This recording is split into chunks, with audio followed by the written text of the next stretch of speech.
Hello, welcome and good evening guys. Tech Bidyut চ্যানেলের আরেকটি নতুন mobile launching review and analysis ভিডিওতে তোমাদের আরও একবার অনেক অনেক স্বাগত জানাচ্ছি। গাইস, পোকো M7 মোবাইলটি রিসেন্টলি দু একদিন আগে বাজারে লঞ্চ হলো। আজকে চুলচেরা বিশ্লেষণ করব পোকো M7 মোবাইলটি নিয়ে। তো গাইস, তোমরা ভিডিওটি স্কিপ না করে দেখতে থাকো, শুনতে থাকো। আমি মোবাইলটির সব কিছু বিষয়ে তোমাদের সামনে আলোচনা করব। এখনও চ্যানেলটি সাবস্ক্রাইব করা না থাকলে চ্যানেলটি সাবস্ক্রাইব করে দাও, কারণ গাইস যে কোনো টেক প্রোডাক্ট বিষয়ে আপডেট পেতে হলে তোমাকে এই চ্যানেলটি সাবস্ক্রাইব করে রাখতেই হবে। তো চলো গাইস, শুরু করছি আজকের চুলচেরা বিশ্লেষণ। ডিসপ্লেতে ব্যবহার করা হয়েছে 6.88 ইঞ্চির IPS LCD HD+ supported display, যার resolution 720x1640 pixel, refresh rate 120 hertz. ডিসপ্লেটি একটি পাঞ্চ হোল বেজেললেস ডিসপ্লে। এবার কথা বলবো মোবাইলটির ক্যামেরা সম্বন্ধে। পিছনে ব্যবহার করা হয়েছে 50 মেগাপিক্সেলের ওয়াইড অ্যাঙ্গেল ক্যামেরা, রয়েছে LED ফ্ল্যাশ। পিছনের ক্যামেরা দিয়ে 30 fps ফুল এইচডিতে ভিডিও রেকর্ডিং করা যাবে। সামনের ক্যামেরায় ব্যবহার করা হয়েছে 8 মেগাপিক্সেলের ওয়াইড অ্যাঙ্গেল লেন্স, এটিও কিন্তু 30 fps ফুল এইচডিতে ভিডিও রেকর্ডিং করা যাবে। মোবাইলটির ডিসপ্লে ব্রাইটনেস 600 নিটস, ডিসপ্লে আকৃতির অনুপাত 20:9, ডিসপ্লে PPI ঘনত্ব 260 PPI, screen to body ratio 84%। মোবাইলটির উচ্চতা গাইস 171 মিলিমিটার, প্রস্থ 77 মিলিমিটার। মোবাইলটির থিকনেস 8.2 mm, ওজন রাখা হয়েছে 205 গ্রাম।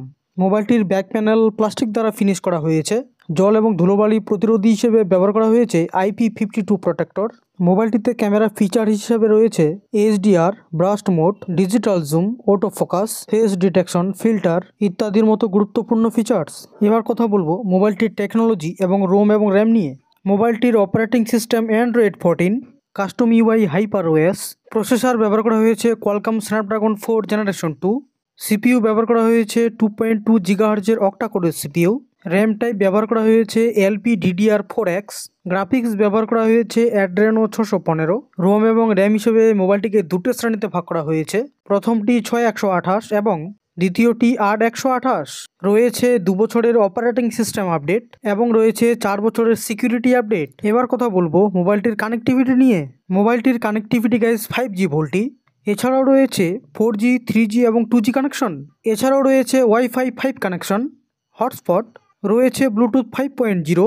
এছাড়াও রয়েছে GPS সিস্টেম। দুটি ন্যানো সিম একসঙ্গে ব্যবহার করা যাবে।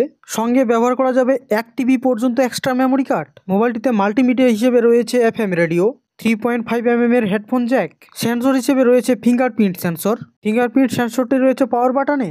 এছাড়াও রয়েছে light sensor, proximity sensor, accelerometer এবং কম্পাস।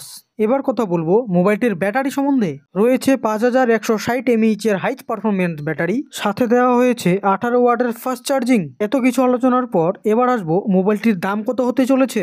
ফ্লিপকার্টে মোবাইলটির 6128 GBর দাম রাখা হয়েছে 10,000 টাকা এবং 8128 GBর দাম রাখা হয়েছে 11,500 টাকা। গাইস, মোবাইলটি বাজারে অ্যাভেলেবেল আছে, চাইলে তোমরা মোবাইলটির দিকে যেতে পারো। মোবাইলটির screen, design, camera, performance, screen protector সব কিছু ভালো রয়েছে। ডিসপ্লে PPI ঘনত্ব একটু কম রয়েছে। পিছনে ক্যামেরার আকার গোল হতে চলেছে। প্রসেসর চিপসেটও ভালো ব্যবহার করা হয়েছে স্ন্যাপড্রাগনের। ব্যাটারি এবং চার্জার আরও ভালো ব্যবহার করতে পারতো, তবে গড়ে মোবাইলটির পারফরমেন্স ঠিকঠাকই আছে। আন্তর্জাতিক স্কোর 4.5 লাখের মতো বের করে দিচ্ছে। চাইলে তোমরা মোবাইলটির দিকে যেতে পারো, ডেসক্রিপশন বক্সে লিঙ্ক দেওয়া থাকবে, তোমরা চেক আউট করে নিও। আজকে এ পর্যন্তই, দেখা হচ্ছে এর পরের কোনো টেক প্রোডাক্ট নিয়ে চুলচেরা বিশ্লেষণে। ততক্ষণে tata, bye bye, take care, Jai Hind এবং ভারত মাতা কি জয়।